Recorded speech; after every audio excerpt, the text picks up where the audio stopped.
je, waujua msimamo na kauli za mataifa ya Kiarabu kufuatia shambulizi la Marekani dhidi ya Iran? Kwa nyakati tofauti, huu ndio msimamo walioutoa. Na hii ni TriGen Media.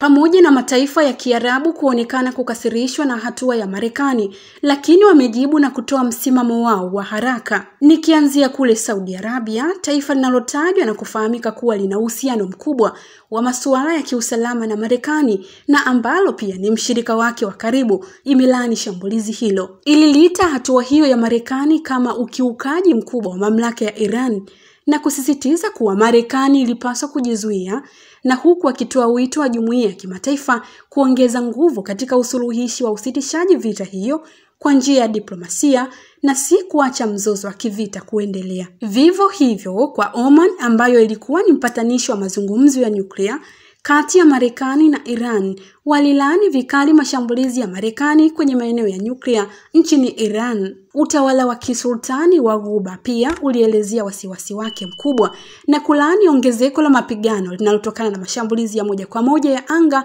yaliyoanzishwa na Marekani. Wizara ya mambo ya nje ya Qatar ilionya kwamba mivutano ya sasa ya hatari itasababisha athari mbaya katika ngazi za kikanda na kimataifa. Ilisema kwamba inatumai kwamba pande zote zitatumia hekima na kujizuia wakati huu.